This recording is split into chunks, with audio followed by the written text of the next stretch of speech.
मैं वसीम खान, युवा जनसबक में आपका स्वागत है। आज हम आपको बताएंगे महिलाओं से जुड़े अधिकार, वे महिलाओं की सुरक्षा किस प्रकार से हो सके।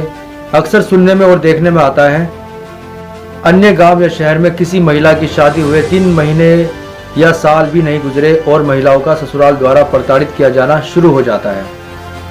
आखिर कब तक महिलाओं को इसी प्रकार से ससुराल वालों के द्वारा या स्कूल कॉलेजों में अध्यापकों द्वारा या फिर पब्लिक प्लेस में महिलाओं को रास्ते में ही बाधित किया जाना।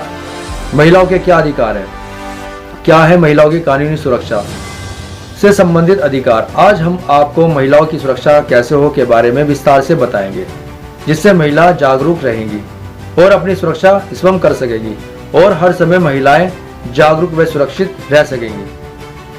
आइए महिलाएं जाने अपने अधिकार। आइए महिलाएं जाने अपने अधिकार। Every women should now this rights. वो आदि आबादी है, वो जीवनदायिनी है, वो सबला है, वो घर का मान सम्मान है, वो कर्तव्य की देवी है। सदियों से महिलाओं के उत्तरदायित्व को इतना गौरवान्वित किया गया कि वो अपने अधिकारों से अनजान ही रही, या यूं कहें कि उन्हें जानबूझकर अनजान रखा गया ताकि वे आवाज न उठा सके। आज भी हमारे देश में महिलाओं का एक बड़ा तबका ऐसा है जो अपने अधिकारों से अनजान है। हमारी यही कोशिश है कि हम जागरूकता की वो मशाल जलाएं कि हर महिला का जीवन रोशन हो सके।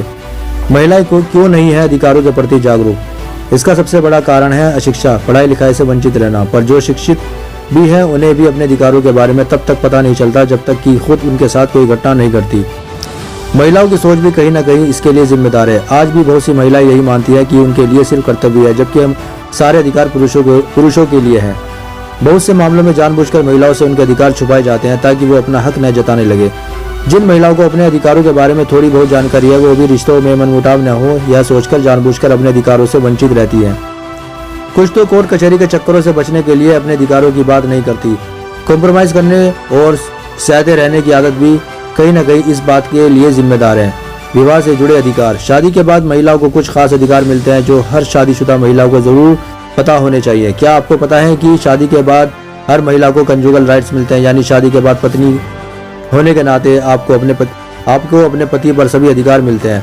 पति के साथ उसके घर में रहने का अधिकार हर पत्नी को है, चाहे वो संयुक्त परिवार में रहे, एकल परिवार में या फिर किराए के घर में रहे। अगर आप शादी के बाद अपना सरनेम नहीं बदलना चाहती तो कोई बात नहीं, आपको शादी के पहले वाला सरनेम बनाए रखने की पूरी आज़ादी और हक है। ससुराल में कानूनी अधिकार।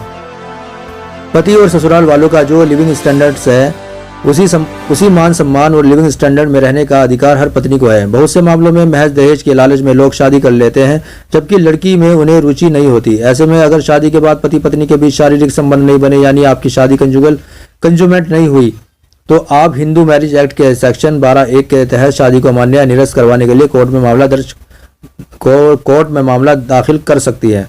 साथ ही दहेज विरोधी कानून का इस्तेमाल कर सकती है। शादी से पहले या शादी के बाद मिले सभी स्त्री धन पर सिर्फ और सिर्फ महिला का अधिकार होता है, भले ही वह धन उसके पति या सास ससुर के पास क्यों न रखा हो। आपकी मर्जी के बिना कोई आपके स्त्री धन को किसी को दे नहीं सकता और नहीं बेच सकता।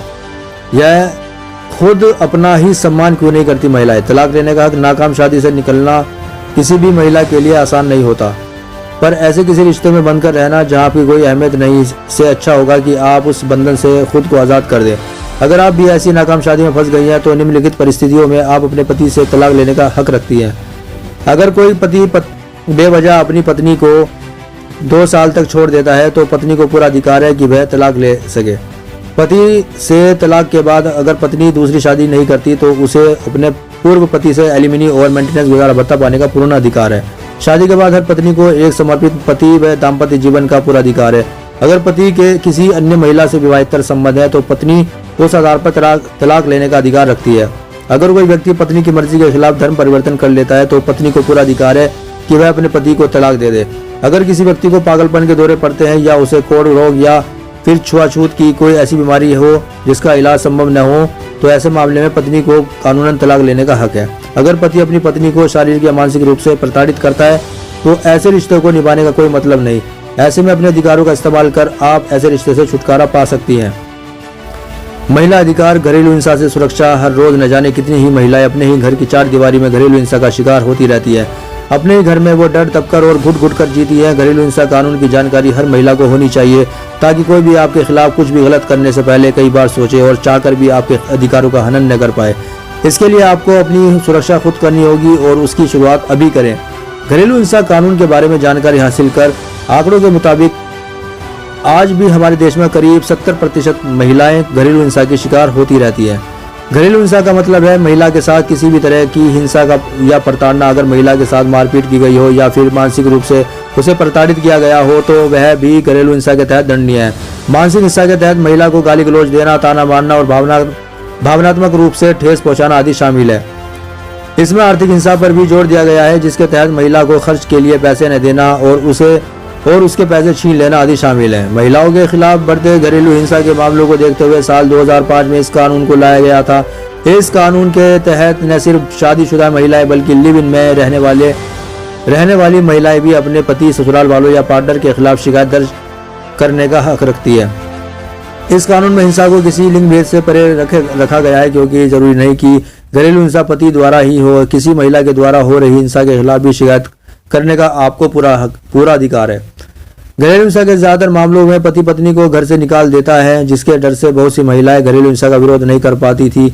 इस बात का खास तवज्जो देते हुए कानून में यह प्रावधान रखा गया है कि विवाद के दौरान भी पत्नी को उसी घर में रहने का पूरा अधिकार है। पति उसे घर से नहीं निकाल सकता। अगर उसने ऐसा किया तो वह कानूनन जुर्म होगा, जिसके लिए उसे सजा मिल सकती है। अगर महिला उस घर में नहीं रहना चाहती और कोर्ट से सुरक्षित स्थान की मांग करती है तो कोर्ट पति या पार्टनर को महिला के लिए अलग निवास और मेंटेनेंस की सुविधा आदेश दे सकता है। घरेलू हिंसा की शिकार महिला की सुरक्षा के लिए कोर्ट स्थानीय पुलिस स्टेशन को आदेश जारी कर सकता है, यानी इन मामलों में महिलाओं की सुरक्षा का पूरा ध्यान रखा जाता है।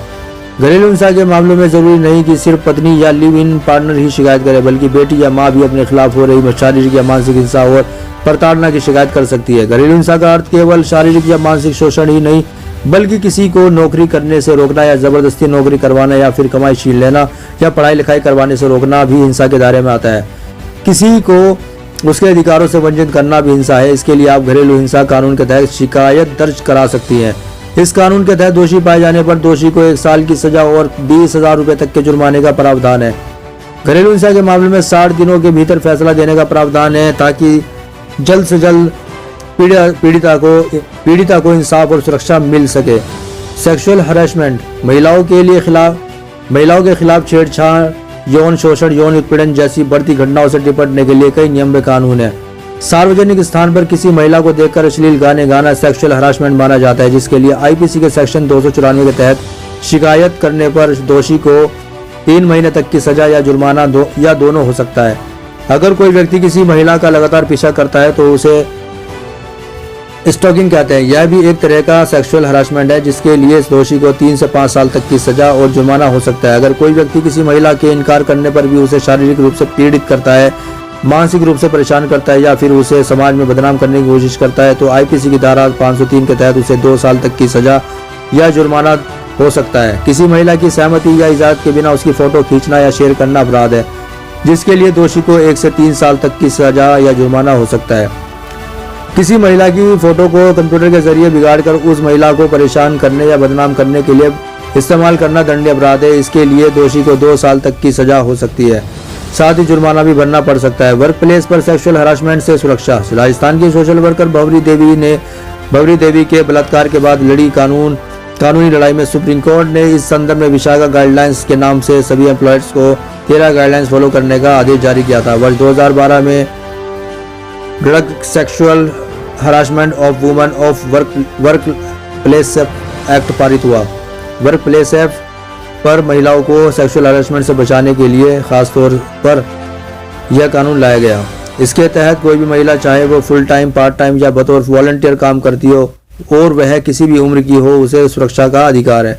अगर वर्क प्लेस पर कोई आपके साथ बदतमीजी से बात करता है, आपको गलत चीजें दिखाने की कोशिश करता है या फिर गलत हरकतें करता है या फिर जॉब में प्रमोशन का इजाज़त देकर किसी भी तरह के शारीरिक फेवर की मांग करता हो तो इसकी शिकायत तुरंत अपने ऑफिस की कंप्लेंट कमेटी में करें। हर महिला का यह अधिकार है कि उसे सुरक्षित काम का माहौल मिले और ऐसा करना आपके एम्प्लॉयर की जिम्मेदारी है। विशाखा गाइडलाइंस के मुताबिक जिस भी ऑर्गेनाइजेशन में महिलाएं काम करती हैं वहां कंप्लेंट कमेटी बनाना अनिवार्य है। अगर आपके ऑफिस में 10 लोग काम करते हैं और वहां कंप्लेंट कमेटी नहीं है तो आप अपने उच्च अधिकारी से इस संबंध में बात करके कमेटी बनवा सकती है। कंप्लेंट कमेटी की हेड एक एक महिला ही होनी चाहिए और उस कमेटी में 50% सदस्य महिलाएं होनी चाहिए। महिलाएं खास तौर से इस बात का ध्यान रखें कि सेक्सुअल हरासमेंट एक्ट के मुताबिक घटना के 3 महीने के भीतर आपको शिकायत दर्ज कराने का हक है। अगर आप भी पीड़ित हैं तो शिकायत दर्ज करने में ज़्यादा देर न करें। नियमों के तहत अगर किसी कारणवश पीड़िता शिकायत दर्ज करने में खुद असमर्थ है तो वो अपने किसी सगे संबंधी लीगल हेयर के जरिए आवेदन देकर भी शिकायत दर्ज करवा सकती है। यह महिलाओं की जिम्मेदारी है कि बिना किसी डर और संकोच के वो अपने साथ हो रहे शोषण का विरोध करें और उसकी शिकायत दर्ज करें। सेक्सुअल हरासमेंट के ज़्यादातर मामलों में लड़कियां या महिलाओं को एक ही आसान उपाय नजर आता है, नौकरी छोड़ देना। पर क्या यह सही होगा? किसी और की गलती के लिए आप अपनी नौकरी क्यों छोड़ें? दोषी को सजा दिलाना बहुत जरूरी हो जाता है, वरना जो आज आपके साथ हो रहा है कल किसी और के साथ भी होगा। अगर आप चाहती हैं कि दोषी को उसकी सजा मिले तो शिकायत करें। Sexual harassment of women at work place act के तहत शिकायत पर जांच 90 दिनों के भीतर पूरी होनी चाहिए। साथ ही दोषी को 1 से 3 साल तक की सजा का प्रावधान है। पुलिस संबंधी कुछ खास अधिकार। पुलिस और कोर्ट कचहरी का नाम सुनते ही बेकसूर होते हुए भी बहुत सी महिलाएं घबरा जाती हैं। अगर आपने कुछ गलत नहीं किया तो आपको पुलिस या किसी से भी डरने की कोई जरूरत नहीं है। आपने अपने अधिकारों से अनजान महिलाओं के लिए पुलिस से संबंधित मामलों में कुछ खास अधिकार दिए गए हैं। अगर किसी मामले में किसी महिला से पुलिस को पूछताछ करनी है तो उस महिला को पुलिस स्टेशन नहीं बुलाया जा सकता, बल्कि पुलिस खुद महिला के घर जाकर पूछताछ करती है। हर महिला को यह कानूनी अधिकार है कि बेवक्त आई पुलिस को वो अपने घर में न आने दे और पूछताछ के लिए अगले दिन आने को कहे। पुलिस से हो रही पूछताछ के दौरान अगर महिला चाहे तो अपने वकील या किसी करीबी दोस्त या रिश्तेदार को अपने साथ रख सकती है। सूर्यास्त के बाद और सूर्योदय से पहले किसी भी महिला की गिरफ्तारी नहीं की जा सकती। अगर कोई महिला पुलिस में शिकायत करना चाहती है पर पुलिस स्टेशन जाने में असमर्थ है या नहीं जाना चाहती तो पोस्ट या ईमेल के जरिए अपनी शिकायत को हेड पुलिस इंस्पेक्टर को लिखकर भेज सकती है। उसकी शिकायत पर छानबीन कर FIR दर्ज करना पुलिस की जिम्मेदारी हो जाती है। क्यों आज भी बेटियां वारिस नहीं? एबॉर्शन से जुड़े अधिकार। आंकड़ों के मुताबिक भारत में हर 2 घंटे में असुरक्षित गर्भपात के कारण एक महिला की मौत हो जाती है। सुरक्षित गर्भपात और गर्भवती महिलाओं की मृत्यु के बढ़ते ग्राफ को देखते हुए वर्ष 1971 में medical termination of pregnancy act पारित किया गया। इस एक्ट के मुताबिक हर महिला का उसके शरीर में उससे जुड़ी गतिविधियों पर पूर्ण अधिकार है। प्रेगनेंसी और एबॉर्शन जैसे मामलों में महिला का अपना अधिकार है, क्योंकि यह उसके शरीर से जुड़ा बहुत ही अहम फैसला है। कोई महिला एबॉर्शन कराना चाहती है या नहीं, यह उसका अधिकार क्षेत्र है। कोई जबरदस्ती उसका एबॉर्शन नहीं करवा सकता। अगर प्रेगनेंसी के कारण गर्भवती महिला की जान को खतरा हो सकता है तो उसे पूरा हक है कि वह भ्रूण को अबॉर्ट करवा दे। अगर सोनोग्राफी की रिपोर्ट में यह बात सामने आए कि भ्रूण में किसी तरह की शारीरिक या मानसिक विकलांगता हो सकती है तो भी महिला को एबॉर्शन कराने का हक है। अब तक हमारे देश में विवाहित महिलाओं को ही एबॉर्शन का हक था, पर हाल ही में सुप्रीम कोर्ट द्वारा कुछ मामलों में अविवाहित लड़कियों को भी यह अधिकार मिल गया है। फ्री लीगल एड क्या है, यानी मुफ्त कानूनी सलाह। हमारे देश में सभी महिलाओं को फ्री लीगल एड का अधिकार है। इसके लिए उनकी आमदनी कितनी है या फिर मामला कितना बड़ा है या छोटा है, इस बात से कोई फर्क नहीं पड़ता। महिलाएं किसी भी तरह के मामले के लिए फ्री लीगल एड की मांग कर सकती है। हमारे देश में महिलाओं को अनुसूचित जाति, अनुसूचित जनजाति, मानव तस्करी से पीड़ित व्यक्ति, स्वतंत्रता सेनानी, प्राकृतिक आपदा से पीड़ित व्यक्ति और 18 साल से कम उम्र के बच्चों को भी फ्री लीगल एड का अधिकार है। सामान्य श्रेणी के लोगों के लिए इनकम का दायरा रखा गया है। हाईकोर्ट के मामलों में जहां उनकी सालाना इनकम 30,000 रुपये से कम होनी चाहिए, वहीं सुप्रीम कोर्ट के मामलों में वह 50,000 से कम हो। मैरिटल रेप से सुरक्षा। हमारे देश में शादी को एक पवित्र बंधन माना जाता है, पर यह पवित्र बंधन तब अपवित्र हो जाता है जब पत्नी की भावनाओं को नजरअंदाज कर पति उसके साथ न सिर्फ जबरदस्ती करता है बल्कि बलात्कार भी करता है। हमारे समाज में ऐसे पतियों की कमी नहीं है जो पत्नी को महज अपनी जरूरत की वस्तु समझते हैं। पत्नी के शारीरिक शोषण वो अपना मालिकाना हक मानते हैं। महिलाओं के लिए यह मुद्दा जितना संवेदनशील है, पुरुषों के लिए शायद उतना ही असंवेदनशील। इसलिए आज़ादी के इतने सालों बाद भी पत्नी को इतनी स्वतंत्रता नहीं कि शारीरिक संबंधों के लिए वह पति को इंसाफ कह सके। 21वीं शताब्दी में दुनिया के कई देशों में मैरिटल रेप को अपराध करार दे दिया गया है, पर भारत में आज भी यह बहस का विषय बना हुआ है। देश में इसके लिए भले ही अभी तक अलग से कोई कानून न बना हो, पर पीड़िता घरेलू हिंसा कानून के तहत अपनी शिकायत दर्ज करा सकती है। महिला अधिकार, 11 कानूनी अधिकार जो हर महिला को पता होने चाहिए, आज हम आपको विस्तार से बताएंगे। नंबर 1, बेटियों को संपत्ति में समान अधिकार। बेटों को पिता की इस प्रॉपर्टी में समान अधिकार। वर्ष 2005 में हिंदू सक्सेशन एक्ट में बदलाव कर बेटियों को पिता की संपत्ति में समान अधिकार दिया गया। हालांकि वर्ष 2015 में सुप्रीम कोर्ट ने इस अधिकार में एक और फैसला जोड़ दिया। इसके मुताबिक बेटी को पिता की संपत्ति में समान अधिकार तभी मिल पाएगा अगर उसके पिता ने 9 दिसंबर 2005 में, जिस दिन हिंदू सेक्शन अमेंडमेंट एक्ट पारित हुआ, उस दिन तक जीवित थे। अगर पिता की मृत्यु 9 सितंबर 2005 के पहले हो चुकी है तो बेटी का इस हक से वंचित रह जाएगी। नंबर 2, 0 FIR का अधिकार। सुप्रीम कोर्ट के आदेशानुसार अगर किसी महिला के साथ कोई घटना घटती है या वो किसी शोषण का शिकार होती है तो 0 FIR रूलिंग के तहत वो किसी भी पुलिस स्टेशन में अपनी शिकायत दर्ज करा सकती है। उसे उसी इलाके के पुलिस स्टेशन में जाने की जरूरत नहीं जहां घटना घटी है। उसकी शिकायत के बाद यह पुलिस की जिम्मेदारी है कि वो उसकी शिकायत को सही स्थान पर पहुंचाकर कार्रवाई शुरू करे। नंबर 3, एलिमनी और मेंटेनेंस का अधिकार। हर महिला को आर्थिक सहायता का अधिकार मिला है। जहां पति से अलग रहने वाली महिला को एलिमनी और मेंटेनेंस का अधिकार है, वहीं बुजुर्ग माँ को अपने बेटे से मेंटेनेंस का पूरा अधिकार मिला है। नंबर 4, बुजुर्ग महिलाओं का अधिकार। हाल ही में सुप्रीम कोर्ट ने एक अहम फैसला सुनाया जिसके मुताबिक माता पिता के घर में बच्चे उनकी मर्जी से रह सकते हैं, लेकिन अगर बच्चे माता पिता का ख्याल नहीं रखते तो वो उन्हें अपने घर से निकाल सकते हैं। बुजुर्ग महिलाओं को इसके साथ होने वाले तिरस्कार को देखते हुए यह फैसला लिया गया। नंबर 5, 6 महीने की मैटरनिटी लीव का हक। हाल ही में महिलाओं के अधिकार में एक और इजाफा करते हुए सरकार ने प्राइवेट सेक्टर में काम करने वाली महिलाओं की मैटरनिटी लीव को 3 महीने से बढ़ाकर 6 महीने कर दिया है। नंबर 6, पति की रिहायशी संपत्ति में समान अधिकार। हर महिला का अपने पति की संपत्ति में समान अधिकार है। तलाक के बाद अपनी पत्नी की रिहायशी संपत्ति में भी आधे की हकदार है, इसलिए पति पत्नी को अपने घर से निकाल नहीं सकता। नंबर 7, समान वेतन का हक। सरकारी या गैर सरकारी संस्थान में काम करने वाली महिलाओं को वहां पर काम करने वाले पुरुष के सहकर्मियों के बराबर सैलरी पाने का हक है। अगर किसी संस्थान में ऐसा नहीं हो रहा तो महिला अपने हक के लिए आवाज उठा सकती है। नंबर 8, संपत्ति अपने नाम रखने का अधिकार। फाइनेंशियल जानकारी के अभाव में अक्सर महिलाएं अपनी संपत्ति पति या बेटे के नाम पर कर देती है, जिसके लिए बाद में वो पछताती भी है। संपत्ति पुरुष के नाम ही हो जरूरी नहीं, हर महिला को अधिकार है कि वो अपनी संपत्ति अपने नाम पर रख सके। नंबर 9, लोकल सेल्फ गवर्नमेंट में अधिकार। पंचायत और म्यूनिसिपल गवर्नमेंट में महिलाओं को 50% सहभागिता का अधिकार है। नंबर 10, पहचान गोपनीय रखने का हक। कुछ मामलों में महिलाओं को अपनी पहचान गुप्त या गोपनीय रखने का अधिकार है। अगर कोई उनकी पहचान को चक जाहिर करता है तो उसके खिलाफ सजा का प्रावधान है। उसे 2 साल की सजा और जुर्माना भी भरना पड़ सकता है। नंबर 11, आत्मरक्षा का अधिकार। बलात्कार से खुद को बचाने के लिए अगर आत्मरक्षा में कोई महिला किसी की जान भी ले लेती है तो इंडियन पिनल कोड के सेक्शन 100 के तहत उस पर मर्डर का चार्ज नहीं लगेगा।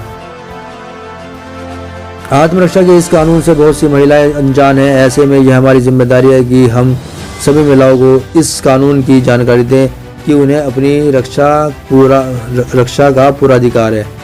अधिकार होते हुए भी हक नहीं जता पाती। हमारे देश में महिलाओं को अपने पिता की पैतृक संपत्ति में भाई के समान अधिकार है, फिर भी बहुत सी महिलाएं यह हक नहीं लेती। इस विषय पर भारत में UN women and Landis study द्वारा महिलाओं को अपने अधिकारों की कितनी जानकारी है कि इस विषय पर किए गए सर्वे में यह बातें सामने आई है।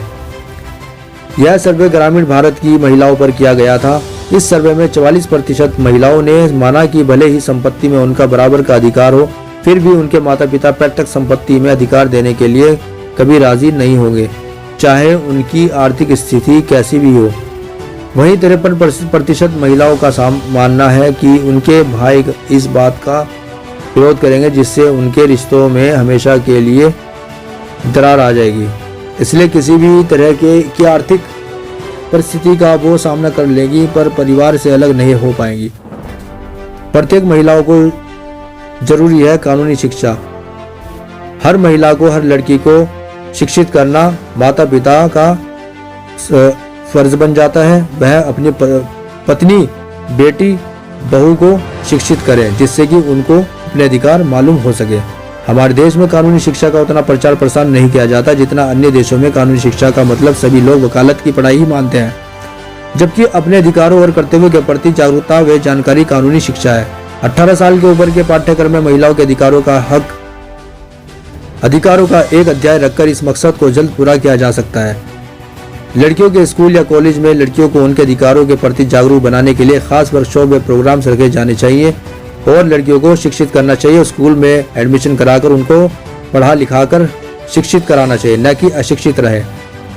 तो इस प्रकार से इन जानकारी से महिलाएं सतर्क रह सकेंगी, वे अपने अधिकार जानते हुए पुरुषों द्वारा महिलाओं का उत्पीड़न नहीं हो सकेगा। तो ये थे महिलाओं के अधिकार, वे कानूनी मदद किस प्रकार से ली जा सकती है। सावधान रहें, सुरक्षित रहें। तो देखा आपने, इस प्रकार से इन जानकारी से महिलाएं सतर्क रह सकेंगी, वह अपने अधिकार जानते हुए पुरुषों द्वारा महिलाओं का उत्पीड़न नहीं हो सकेगा। तो ये थे महिलाओं के अधिकार, वह कानूनी मदद किस प्रकार से ली जा सकती है। सावधान रहें, सुरक्षित रहें, अपना व अपने परिवार का ध्यान रखें। मैं वसीम खान आपसे विदा लेता हूँ। देखते रहिए युवा जनसेवक न्यूज़।